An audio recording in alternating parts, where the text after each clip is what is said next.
की या लिंग की उपासना देते हुए किसी को विभाजित कर देते हैं। इस प्रकार की विभाजना ठीक नहीं है। भारत को जरूर 29 मध्य प्रदेश या भारत को जरूर 29 प्रांतों में बांटा गया, मध्य प्रदेश को जरूर 52 जिलों में बांटा गया है, पर हम मध्य प्रदेश के निवासी हैं।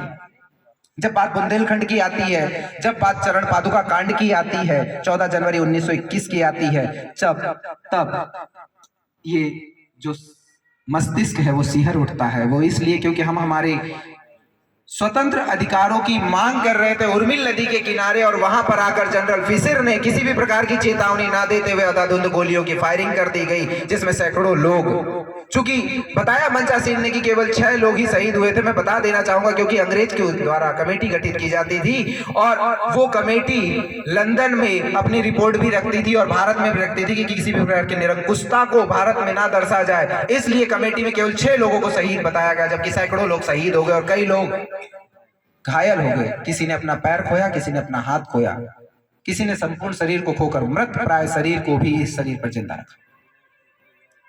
तो अंग्रेजों के द्वारा शोषण किया गया। मैं अब उस शोषण को आप लोगों को याद नहीं दिलाना चाहता हूं, क्योंकि हम आजादी का अमृत महोत्सव 75वें वर्ष में मना रहे हैं, तो हम नए आयामों की ओर चले, नए आयाम गढ़े, नए आयाम सीखे। तो उस आयाम को गढ़ने के लिए हमारे पास 3 ही आयाम है। पहला तो है खेल, कि हम खेलों में इतनी अच्छी प्रतिभा को हासिल कर लें कि हम भारत का विश्व पटल पर नाम रोशन कर सके। दूसरा है विज्ञान, ज्ञान ऐसा हो जो विज्ञान में बदल जाए, एक नया आविष्कार हो जाए और उस आविष्कार को विश्व पटल यूएनओ पर रखा जाए और जिससे नई ऊर्जा प्राप्त हो। और तीसरा है वो ये है कि आत्मसम्मान।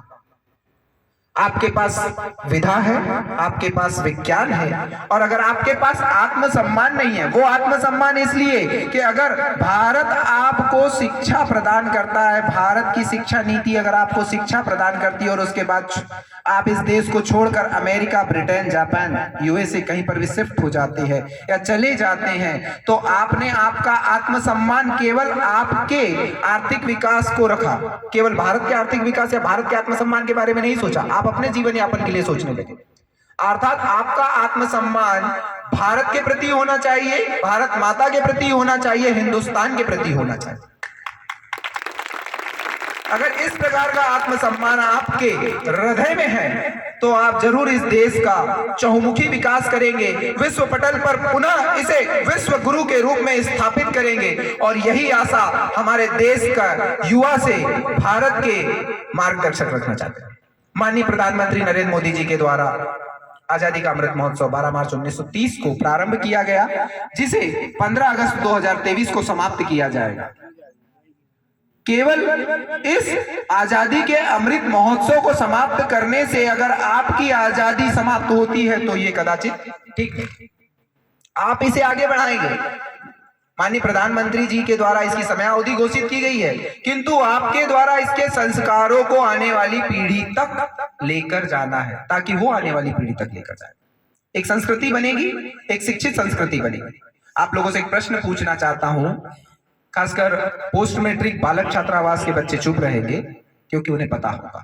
मैं कन्या छात्रावास से पूछना चाहता हूं कि आपका पहला निवास कौन सा है, आपका पहला घर कौन सा है? मुझे युवा शक्ति जो है हमारी बालिकाएं वो बताएंगी आपका पहला निवास कौन सा है, बताइए।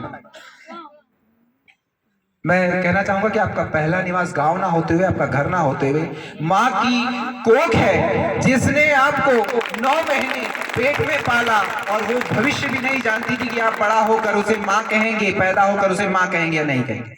तो माँ की कोख आपका पहला निवास है, जहां पर आपका जो बीज है वो बोया गया। आप 9 महीने तक उस माँ की कोख में रहे, असहनीय दर्द को उसने सहा।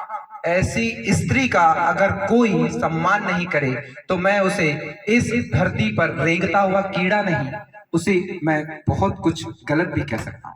तो स्त्री वो होती है जिसके कोख में एक बीज रोपा जाता है और वही इस देश का विकास करती है। तो माँ की कोख आपका पहला निवास होता है। तो माँ को प्रणाम करें, पिताजी को प्रणाम करें, क्योंकि संस्कार की पहली बेला माँ की कोख से प्रारंभ होती है और उस दूसरी बेला को मार्गदर्शन आपका पिता देता है, जो उंगली पकड़कर आपको पैदल चलना सिखाता है और फिर दुनिया बताता है। तो संस्कार की बेला माँ की कोख से स्टार्ट होती है और बाद में जब हम इस समाज में अपना मिलन करते हैं, समाज के आचरणों को सीखते हैं और उस आचरणों में किस आचरण को सर्वसिद्ध या सत्य माना गया है या किस आचरण को असत्य या झूठा माना गया है, उसका त्याग करके ही हम राष्ट्र का विकास करते हैं। राष्ट्र गांव से बनता है, ब्लॉक से बनता है, जिले से बनता है, संभाग से बनता है, प्रदेश से बनता है और फिर जब यह प्रदेश कई राज्य और प्रांत में मिलकर एक देश का विकास करते हैं तो राष्ट्र बनता है। और राष्ट्र और देश में क्या अंतर है आप मुझे बताएं। देश में क्या अंतर है और राष्ट्र में क्या अंतर है, बताइए बताइए आप सभी लोग।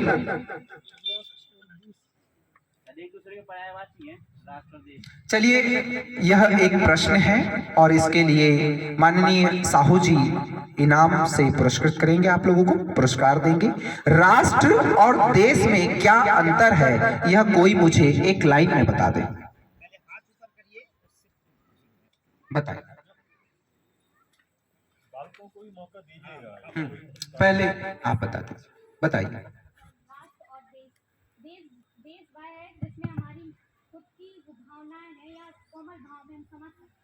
राष्ट्र वो है जिसे हम संगठित रूप में इकट्ठा गठित करते हैं। देश वो है जिसे जहाँ पर हम अपनी विचारधाराओं का आदान प्रदान और एक दूसरे की भावनाओं को समझकर कर सकते हैं, जबकि राष्ट्र जो है वो प्रशासनिक स्तर पर और राजनीति स्तर पर इन सब चीजों को लेकर के चलता है, जबकि देश में मानवीयता की प्रवृत्ति दर्शित होती है, जबकि राष्ट्र में हम सभी नियमों को और जो भी हमारे आ जाती हैं उनको लेकर के चलते हैं। ठीक है बेटा, बैठ जाइए आप। और कोई बताएंगे?